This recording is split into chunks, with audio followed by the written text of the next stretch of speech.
PM Modi का उत्तराखंड दौरा। गूंजी के बाद पीएम मोदी पहुंचे अल्मोड़ा के जागेश्वर धाम में की पूजा अर्चना।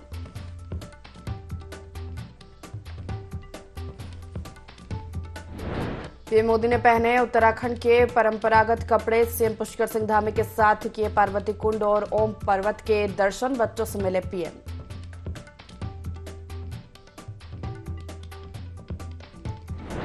छोटी बहू संग उद्योगपति मुकेश अंबानी पहुंचे बद्रीनाथ धाम। धाम पहुंचकर भगवान बद्री विशाल का लिया आशीर्वाद। 5 करोड़ रुपए किए दान।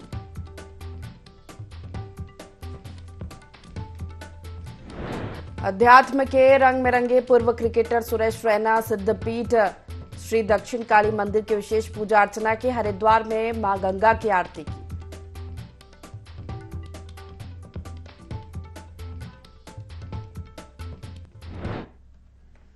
नमस्कार, बहुत स्वागत है आपका। ND24 देख रहे हैं आप। मैं हूं आपके साथ प्रशिता शर्मा। बुलेटिन की शुरुआत करते हैं। प्रधानमंत्री नरेंद्र मोदी भारत की आध्यात्मिक भूमि आदि कैलाश पहुंचे, जहां शिव मंदिर में पूजा की और देश की सुख समृद्धि और खुशहाली के लिए प्रार्थना की। आपको बता दें कि कैलाश आगमन पर प्रधानमंत्री मोदी का जोरदार स्वागत हुआ। इस दौरान मुख्यमंत्री पुष्कर सिंह धामी भी मौजूद रहे, जिसके बाद पीएम मोदी ने आदि कैलाश पर्वत और पार्वती सरोवर के दर्शन भी किए। प्रधानमंत्री ने कहा कि आदि कैलाश के दर्शन कर उनका मन प्रसन्न और जीवन धन्य हो गया है। यहाँ कण कण में देवी देवताओं का वास है। भगवान आदि कैलाश के दर्शन कर उन्हें परम आनंद की अनुभूति हुई है। देवभूमि के मंदिर आस्था ही नहीं, आर्थिकी का भी केंद्र है। साथ ही सीएम धामी ने प्रधानमंत्री को आदि कैलाश और आसपास के क्षेत्र के बारे में जानकारी दी और चीन सीमा पर तैनात सेना के जवानों से मुलाकात की।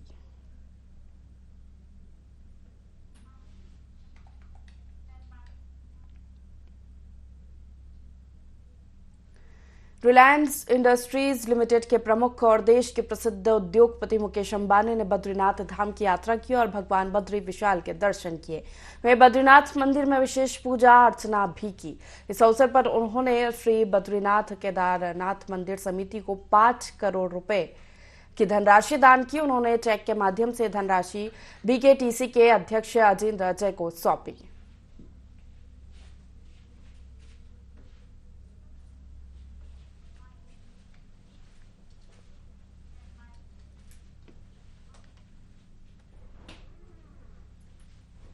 नगर पालिका परिषद मसूरी की मासिक बोर्ड बैठक हुई, जिसमें शहर में हो रहे विभिन्न विकास कार्यों को लेकर कई प्रस्ताव पारित किए गए। हालांकि कुछ प्रस्तावों का सभासदों ने विरोध भी किया है, जिसके चलते कई प्रस्तावों को स्थगित कर दिया गया।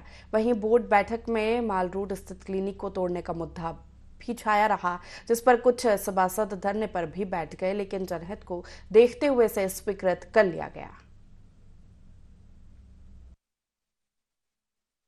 सालों से हम परेशान हैं। कई बार आप सबके सामने, मीडिया के सामने मैंने बोर्ड में प्रस्ताव दिया है कि मेरे वार्ड में एक डिस्पेंसरी का संचालन होना चाहिए। पालिका ने हमेशा ये कहा है कि अब पालिका डिस्पेंसरी नहीं चला सकती है, तो मैंने ये कहा है कि पालिका अपनी भूमि दे दे डिस्पेंसरी के लिए। डॉक्टर मैं अपनी तरफ से उपलब्ध करवाऊंगी। तो आज मेरे संज्ञान में आया कि डॉक्टर मधुसूदन गर्ग, जो कि हमारे वार्ड में आता है, पहले तो बोर्ड प्रस्ताव में उसे घुमा फिरा के किसी अन्य वार्ड मेंबर के प्रस्ताव के अनुरूप उसे सबके सामने एक प्रस्ताव दिया गया, जो कि सरासर गलत है। काफी दिनों बाद बोर्ड बैठक हुई है और लगभग ये शायद अंतिम ही बोर्ड बैठक हमारी थी और कई महत्वपूर्ण प्रस्ताव इसमें पास किए गए। जितने भी प्रस्ताव आए थे उनमें बहस हुई, कुछ को पोस्टपोन किया गया, कुछ को आगे स्थगित किया गया और कुछ को पास कर दिया गया है। ये क्लिनिक जिनको आवंटित था वो मसूरी छोड़ के जा चुके हैं। उनकी एक लिखित सूचना पालिका को मिली है कि हम ये यहाँ पर डिस्पेंसरी नहीं चलाना चाहते, हम पालिका को हैंड ओवर कर रहे हैं, क्योंकि उस जगह पे सबसे ज़्यादा जाम रहता है।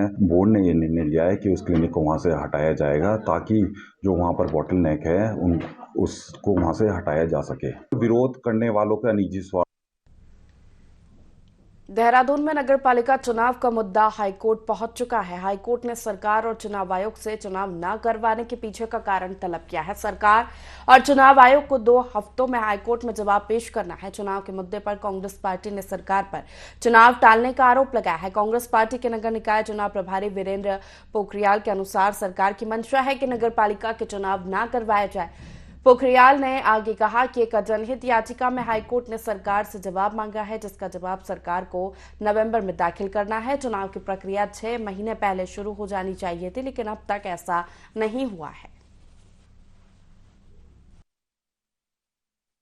सरकार की शुरू से मंशा ये थी कि चुनाव ना कराया जाए। आज जनहित जो याचिका हाई कोर्ट में डली है नैनीताल में, उसमें सरकार से जवाब मांगा गया 2 हफ्ते के अंदर में।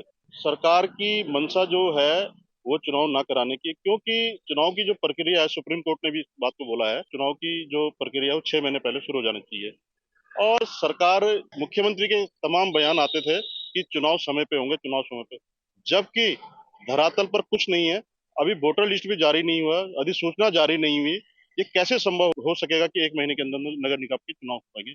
ये बड़ा मुश्किल काम है और सरकार इसको टालना चाह रही है, जो सरकार का उद्देश्य है, और सरकार उस चीज में कामयाब जरूर होगी।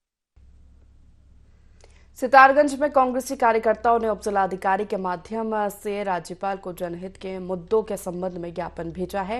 वहीं ज्ञापन में लिखा है कि वर्तमान में धान खरीद सत्र 2023 में 24 लागू होने के बाद धान खरीद चालू नहीं की गई है। शासन ने धान क्रय केंद्र भी आवंटित नहीं किए हैं, जिससे किसानों की खड़ी फसल खराब हो रही है। वहीं किसानों को काफी दिक्कतों का सामना करना पड़ रहा है।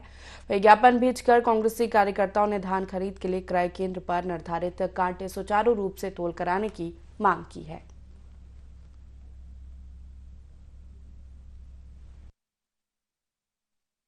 आज तक भी किसानों का धान नहीं तुला है, कोई कांटों पे व्यवस्था नहीं है, कच्चे आड़तियों के रजिस्ट्रेशन तक अभी नहीं हुए और मिलों का आवंटन भी नहीं हुआ है और किसानों का धान लूटा जा रहा है। और जब ये और 5-7 दिन में किसानों का धान जब सारा बिक जाएगा, उसके बाद फिर कच्चे आड़ती की शुरुआत करके क्या फायदा? उसके बाद तो फिर दलालों का धान तुलेगा, किसानों का धान तो लूट चुका होगा तब तक। तो ये सरकार, हर बार सरकार का यही काम रहता है, किसानों का शोषण हमेशा होता रहा है और सरकार दम भरती है कि हम किसानों की आय दुगनी करेंगे, लेकिन किसानों, ये योजना बनती तो किसानों के नाम पे है, लेकिन इसका फायदा किसानों का ना होकर दलालों को होता है।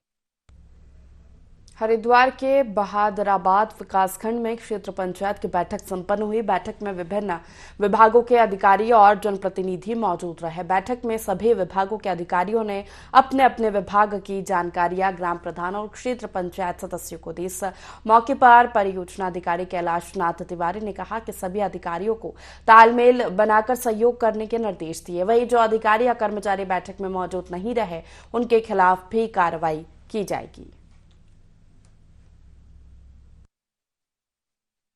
प्रमुख महोदय हैं, उनकी अध्यक्षता में आज क्षेत्र पंचायत की बैठक थी। इसमें जनपद स्तरीय अधिकारी भी थे और जो जनप्रतिनिधि थे वो भी थे और अलग एजेंडा वाइज इसमें सब विषयों पे बात हुई। प्रमुख रूप से इसमें जल जीवन मिशन को लेकर के जो बात संज्ञान में आई, तो उसमें ये देखा गया कि एक तो संवादहीनता लग रही थी, बहुत सारे कामों की डेडलाइन जो थी, काम नहीं पूरे हुए हैं, उनके रास्ते टूटे हुए हैं या अन्य काम हुए। तो इसके संदर्भ में पूर्व में भी जो एक दिशा की बैठक इसके पूर्व में हो चुकी है, उनके उच्च अधिकारियों के साथ संज्ञान में लाया है। इसमें जो जनपद स्तरीय अधिकारी हैं, कुछ अधिकारियों के संज्ञान में आया कि जिनकी देहरादून में कुछ मीटिंग लगी है, और इसमें अगर कोई सक्षम अधिकारी है जो जिला अधिकारी या मुख्य विकास अधिकारी महोदय की अनुमति से बाहर है, बिना अनुमति के बाहर है और इसमें नहीं आया है, तो उसको हम लोग उनके खिलाफ जो है नोटिस भेजें। भारतीय महिला हॉकी टीम की स्टार खिलाड़ी वंदना कटारिया एशिया गेम में कांस्य पदक जीतने के बाद पहली बार अपने गृहनगर जनपद हरिद्वार पहुंची, जहां उनका जोरदार स्वागत हुआ। वंदना कटारिया हर की पैड़ी पहुंची और मां गंगा का पूजन किया। महिला हॉकी खिलाड़ी वंदना ने कहा कि अब उनका सारा ध्यान आने वाले ओलंपिक गेमों के क्वालिफाइंग की तैयारी पर है। वंदना कटारिया ने कहा कि वे अपने गांव आई है, जहां उनके गांव वाले और उनके प्रशंसकों ने उनका स्वागत किया। अब उनका पूरा ध्यान ओलंपिक गेम्स के क्वालिफाइंग गेम पर है।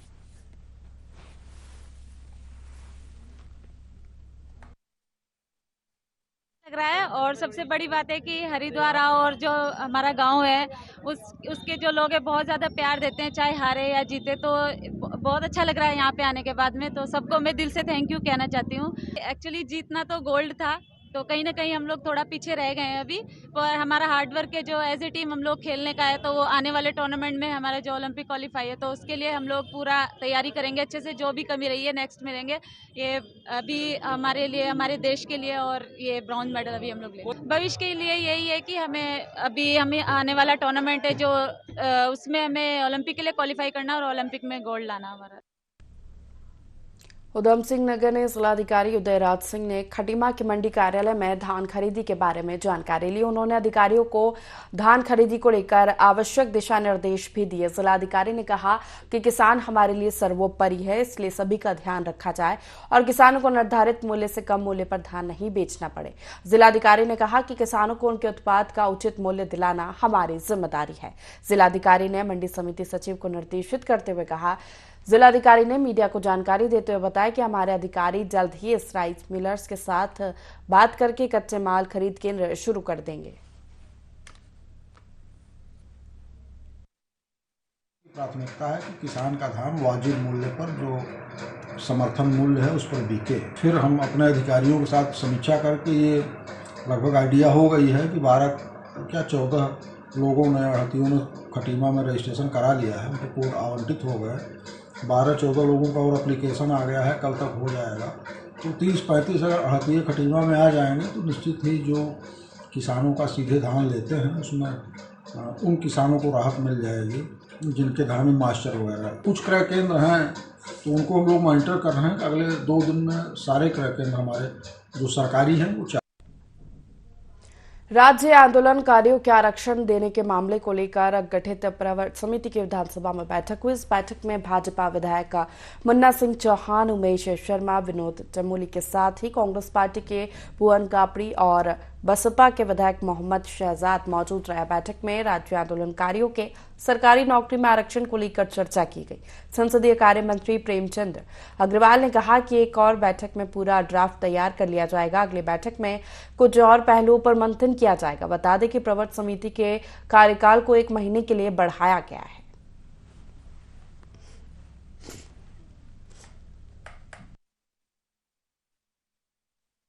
प्रवर समिति की बैठक आप जानते हैं कि परसों कोरम होने के बाद जो हमारे विपक्ष के साथीगण नहीं आए थे, मैंने स्थगित की थी, क्योंकि एक ऐसा विषय है जिसपे हम सभी की सहमति होनी चाहिए। और आज बैठक में हमने सबने बैठ के सारे बिंदुओं पे बहुत विस्तार से हमने चर्चा की है। अच्छा लगा, सबके सुझाव, बहुत महत्वपूर्ण सुझाव आए हैं। सबको सम्मिलित करते हुए एक बैठक अभी और करेंगे। अभी तक जिन आंदोलनकारी साथियों को या उनके आश्रितों को नौकरी मिली है या अन्य जिनको हमें क्षैतिज आरक्षण देना है, उस पर बहुत अच्छे ढंग से हम लोग डिस्कस कर रहे हैं और उम्मीद कर रहे हैं कि सभी उत्तराखंड आंदोलनकारियों को हमारा ये जो डिस्कशन है, जो हमारा ये मंथन है, वो उनके हित में होगा। इजराइल पर फिलिस्तीन के आतंकवादी संगठन हमास द्वारा हमले किए जाने के विरोध में हिंदू जागरण मंच के कार्यकर्ताओं ने प्रदर्शन करते हुए अपना आक्रोश व्यक्त किया। हिंदू संगठनों ने लैंसडाउन चौक पर आतंकी संगठन हमास का पुतला दहन करते हुए जमकर प्रदर्शन किया। इस मौके पर हिंदू जागरण मंच के सह संयोजक मुकेश आनंद ने कहा कि इजराइल के खिलाफ हमास ने जो अमानवीय कृत्य किया है, उसके विरोध में हिंदू जागरण मंच को सड़कों पर उतरना पड़ा। टिहरी गढ़वाल के नैनबाग में 2 दिवसीय ब्लॉक स्तरीय प्रतियोगिता का आयोजन किया गया। सरदार सिंह रावत राजकीय इंटर कॉलेज नैनबाग में ये प्रतियोगिता आयोजित की गई। छात्र छात्राओं ने जौनपुर की संस्कृति का भी प्रदर्शन किया। अतिथि के रूप में मुख्य शिक्षा अधिकारी टिहरी गढ़वाल शिव प्रसाद सीमवाल ने खिलाड़ियों और छात्र छात्राओं को संबोधित किया।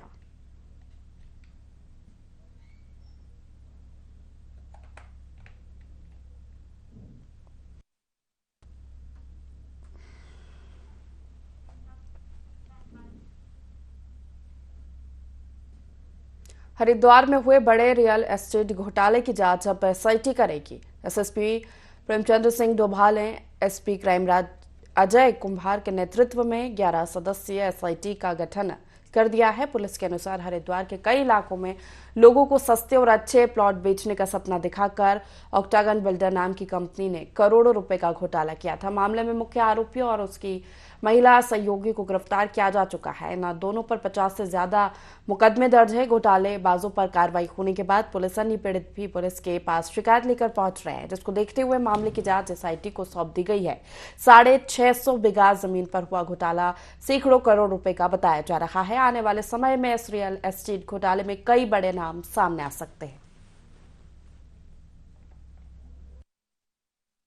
में लगातार शिकायतें प्राप्त हो रही थी और हमारे पास करीब 70 से ऊपर पेंडेंसी शिकायतों की थी। उसके शीघ्र निराकरण के लिए, शीघ्र उसके निस्तारण के लिए SIT टीम का हमने गठन किया है और इसमें जितने भी शिकायतें हैं उनमें अभी पंजीकृत करके आगे की जो लीगल कार्रवाई है वो जल्दी से जल्दी पूर्ण कराने की। इसमें अरेस्टिंग हुई थी, जो मुख्य अभियुक्त था उसकी अरेस्टिंग हमारे द्वारा की जा चुकी है। बाकी इसमें अन्य अभियुक्तों की हम लोग तलाश कर रहे हैं और इन पर गैंगस्टर एक्ट के तहत भी कार्रवाई की गई थी और अभी इनके जितने भी वेयर अबाउट्स हैं, जितने इनके अलग अलग जगह पर जो जमीनें हैं, अलग इनके जितनी भी संपत्तियां हैं उनकी जांच हम लोग कर रहे हैं और काफी वृहद एक विवेचना इसमें की जा रही है। इसीलिए इसमें SIT का गठन करना जरूरी था, जो किया गया। खबर देहरादून से है। राज्य सरकार और राज्य निर्वाचन आयोग की ओर से नगर निकाय चुनाव अब तक घोषित नहीं किए जाने का मामला हाईकोर्ट पहुंच गया है। मुख्य न्यायाधीश न्यायमूर्ति विपिन सांघी और न्यायमूर्ति राकेश थपलियाल की खंडपीठ ने राज्य सरकार से पूछा है कि अभी तक चुनाव प्रक्रिया क्यों शुरू नहीं की गई, जबकि निकायों का कार्यकाल 2 दिसंबर को समाप्त हो रहा है। कोर्ट ने राज्य निर्वाचन आयोग से ये भी बताने को कहा है कि चुनाव कराने के लिए उनकी क्या तैयारी है। खंडपीठ ने सरकार और आयोग को 2 सप्ताह में शपथ पत्र के माध्यम से जानकारी देने को कहा है। अगली सुनवाई 1 नवंबर को होनी है।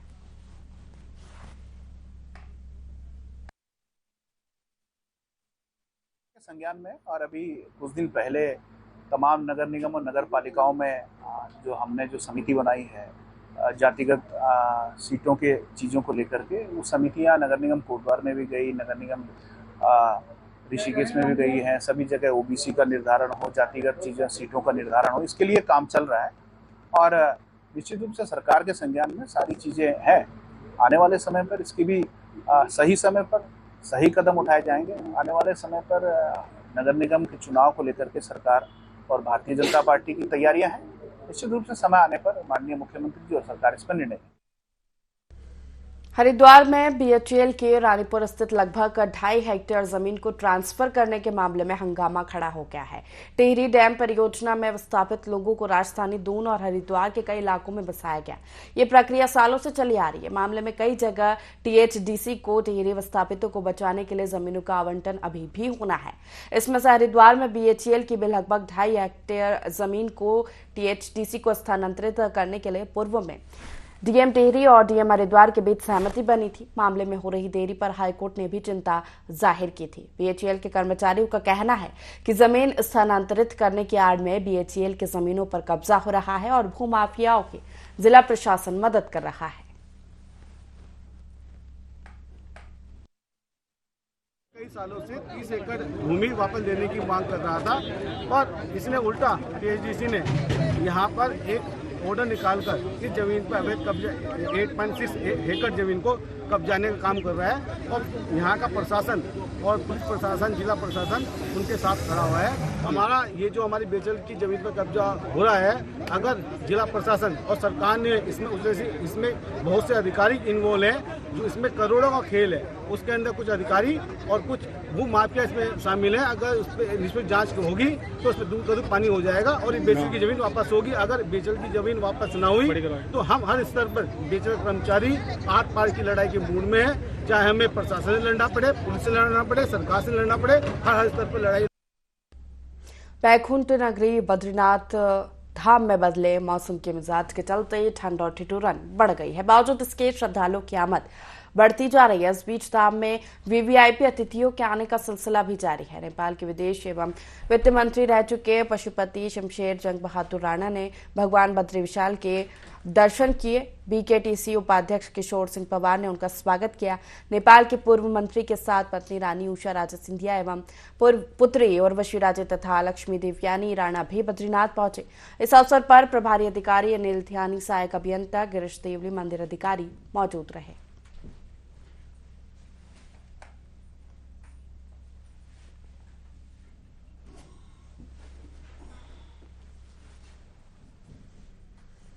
देहरादून से अब मसूरी जाना काफी आसान हो गया है, क्योंकि उड़ान योजना के तहत अब यात्री हेलीकॉप्टर से मसूरी की सैर कर सकेंगे। इस दौरान DGCA सचिव C रविशंकर ने बताया कि उड़ान योजना के तहत मसूरी में भूमि का चयन किया जा रहा है। इसके लिए एक विभाग से भी भूमि ली जा रही है। जैसे ये काम पूरा होगा, ये सेवा जल्द शुरू हो जाएगी।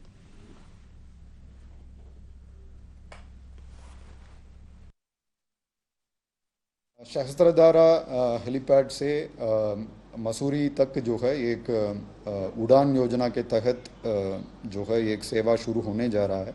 उसके लिए अभी हम लैंड के संबंध में किसी विभाग से जो है हम एनओसी का अभी अपेक्षा कर रहे हैं। तो वो जो है लैंड का स्थिति जैसे ही सॉल्व हो जाएगा तो बहुत जल्दी जो है वो देहरादून टू मसूरी उड़ान योजना के तहत वो हेली सेवा भी शुरू हो जाए।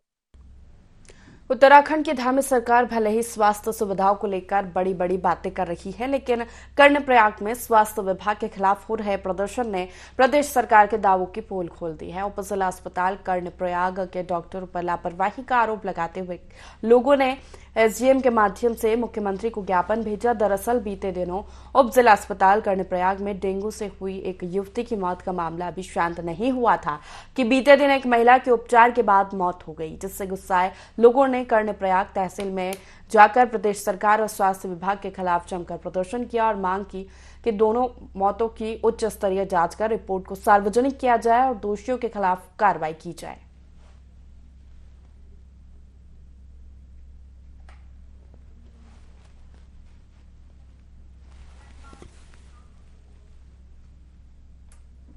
देश भर में 10 से 13 अक्टूबर तक राष्ट्रीय डाक सप्ताह मनाया जा रहा है, जिसके तहत डाक की योजनाओं को उन क्षेत्रों तक पहुंचाने की कोशिश की जा रही है जहां डाक पत्रों की जानकारी नहीं पहुंच पा रही है।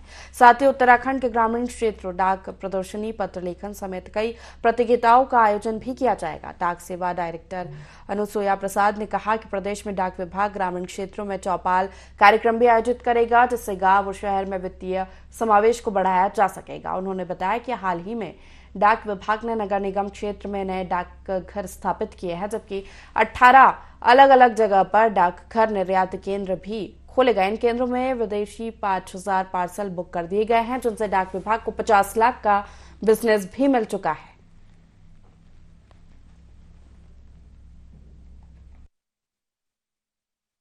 हम लोग स्टेट गवर्नमेंट के साथ मिल करके और एक नए प्रोग्राम डाक कम्युनिटी डेवलपमेंट प्रोग्राम यानी कि डाक चौपाल जो हमने नाम दिया है इसको लोकली, इसके माध्यम से हम लोग स्टेट गवर्नमेंट के विभिन्न निकायों के साथ मिल करके और लोगों तक अपनी योजनाओं को पहुंचाने के लिए, साथ ही साथ लोगों तक जो है डाक सुविधाएं उनके घर पर जाकर मुहैया कराने के उद्देश्य से हम लोग विभिन्न प्रकार के कैंप और मेला इत्यादि ये सब लगा रहे हैं आज की डेट में।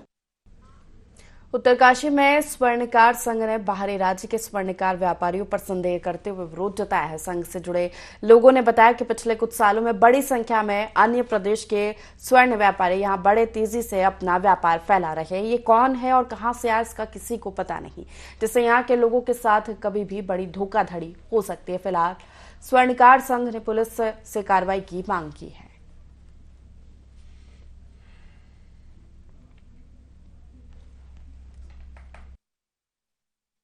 ये जो 19 लोगों ने नई दुकान खोली, ये लोग बिहार, कलकत्ता से आते हैं और यहाँ अपना आधार कार्ड पे पता यहाँ का बना लेते हैं।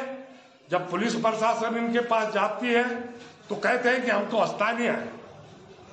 और हमारी मांग ये है, हमने एसपी साहब से भी यही मांग रखी कि इनका जो जिला तहसील जहां से भी हो उनका वहां से सत्यापन ही कराया जाए, तब तक इनको दुकान न खोलने दी जाए। जो लोग बहुत पुराने बैठे हुए हैं, जिनकी यहाँ मकान है, दुकान है, उनकी पूरी गारंटी होती है, वो भाग के कहाँ जा सकते हैं। इनसे अपना जो भी गहना बनाना है उनसे व्यापार करें और इन लोगों के बहकावे में। इसी के साथ फिलहाल देवभूमि लाइव में इतना ही। लगातार खबरों के लिए देखते रहिए IND24। नमस्कार।